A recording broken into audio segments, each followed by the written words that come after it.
صلی الله علیه و سلم.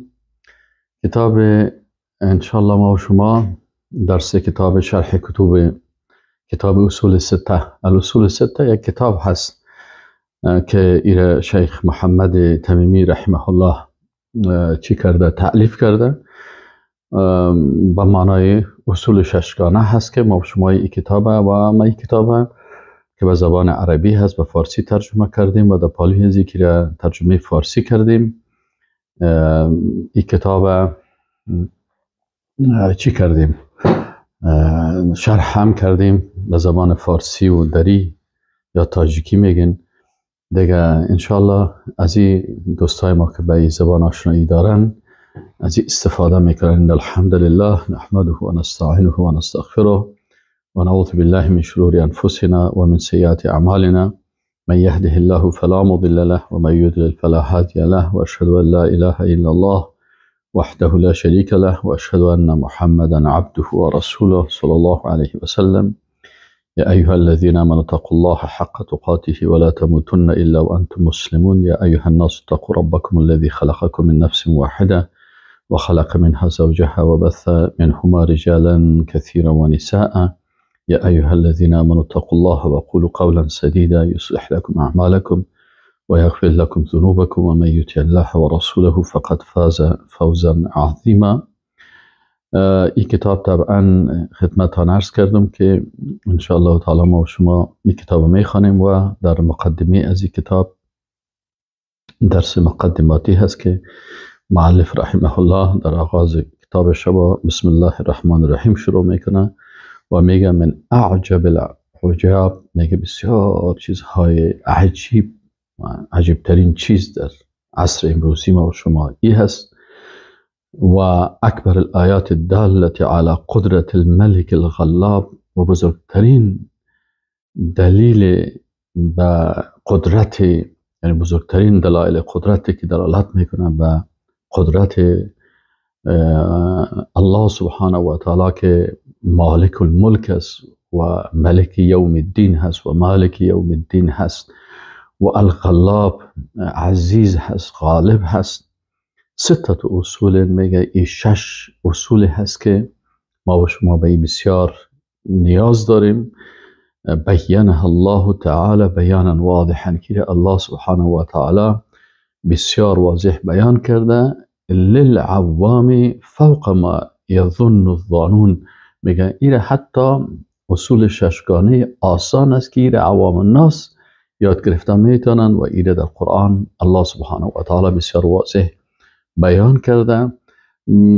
فوق ما یظن الظانون، بلندتر از آنچه که کسایی که گمان میکنن و دین سخت میسازن و اصول 6 گانه را سخت میسازن، لکن الله سبحانه و تعالی و رحمتش این بسیار چی کرده؟ بسیار واضح بیان کرده. ثم بعد هذا غلط فيها كثير من اذكياء العالم.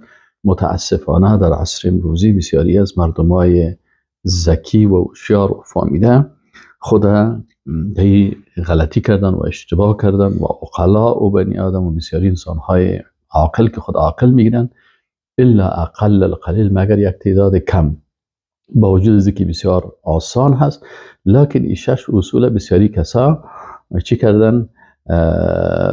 متاسفانه این نمیفهمن. خب این اصول طبعا ما میفهمیم که اصول جمع اصل است و اصل در لغت میگن هو ما یبنى علیه غیره. اصل چی میگن؟ اما تحدا بره میگه که بالای از او دیگر چیزها بنا میشه. او ما يتفرع عنه غیره، یا ای که دیگر چیزها از این فروعات بالای از این استاد میشن که اساس الحیطانی و اصول شجر مثل تهداب دیوار و ریشه درختها، اینها را اصل میگن. و اصول 6 چی هست؟ اصول 6 این 6 اصل هست که در اینجا بیان میشه که این اصول 6 یا اصول 6 گانه اولش اخلاص و بیان ضد آن که شرک است. این بسیار ساده و واضح است، در قرآن عظیم شان بیان شده است که اصول 6 چیست. اما اصل اولش اخلاص است.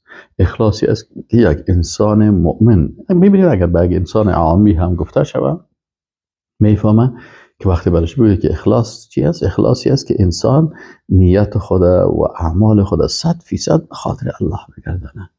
و ضد اخلاص چی است؟ شرک است. بناهن وقتی که انسان 100% کار برای الله میکنه، این اخلاص است. و اگر 1% هم برای مخلوقی انجام میده، او مخلوق در این کار با الله شریک کرده. پس انسان مؤمن و موحد امی است که 100% عبادات خدا و اطاعت خدا کلش به خاطر رضایت الله سبحانه و تعالی بکنه. بسیار ساده هست. دوم، اجتماع در دین و نهی از تفرقه هست. دوم مسئله ای است که مسلمان ها باید با هم متحد باشن، با هم دوست باشن، با هم صمیمی باشن، تحت یک بیرق که بیرق اسلام است که لا اله الا الله محمد رسول الله هست، تحت یک شریعت که شریعت الله هست و حکم الله هست، تحت با رهنمایی قرآن و سنت است. در این با هم چی باشن؟ جمع باشن، متحد باشن، دوست باشن و زندگی بکنن.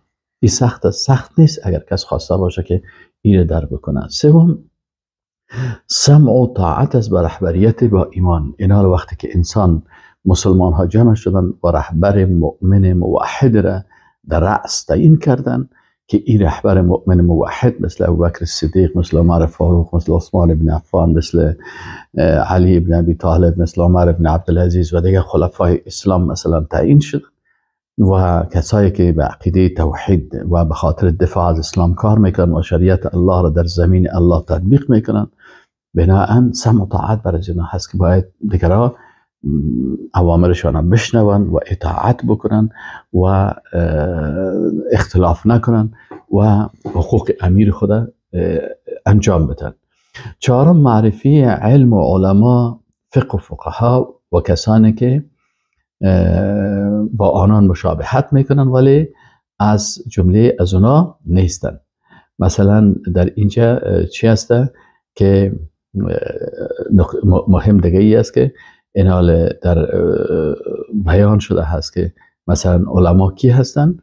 این حال ای علما و ای کسایی که فهمیده هستن معرفی شده که فقیه کی هست، عالم کی هست و علم چی هست، علم نافع چی هست و معرفی علم و علما، فقه و فقها، فقیه کی هست، فقیه و کسانی که با آنان مشابهت کردن ولی از آنان نیستن. این هم بیان شده هست مثلا که بعضی کسایی هستن که خدا عالم میگیرن لکن اونا در جمله علما نیستن. پس این هم واضح هست. این کلگی وقتی که انسان کمک مطالعه داشته باشه میفهمه که عالم کسی هست که اونم آنچه که در قرآن و سنت است این برای مردم بیان میکنه و احکام الله را بیان میکنه.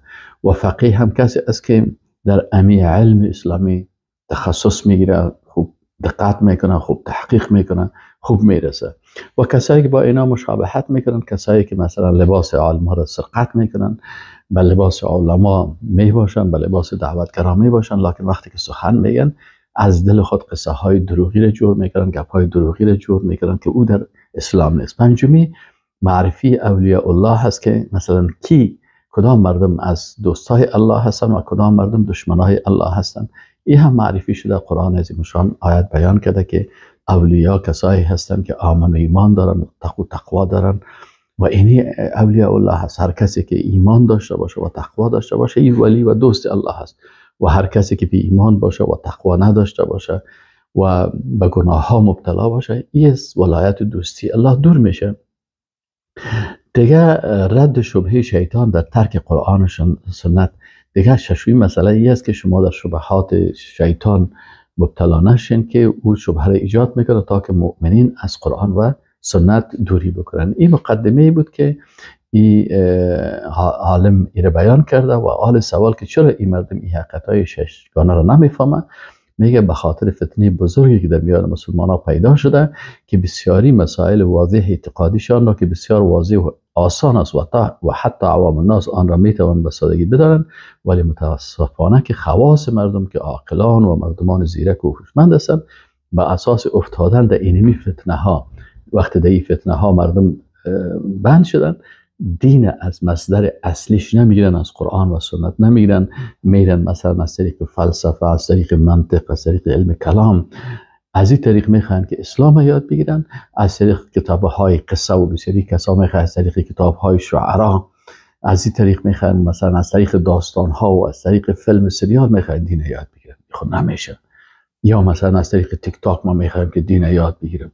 اینال دین اسلام وقتی درست فهمیده میشه که برای قرآن وقت بدی، برای فهم حدیث وقت بدی، برای فهم تفسیر وقت بدی، برای زندگیت یک تقسیم اوقات داشته باشی که فهم عقیدی درست وقت برای زی بدی. اگه این وقت دادی انشاءالله تعالی تو کامیاب هستی و موفق هستی و کامیاب میشی و دین درست میفهمی. و السلام علیکم.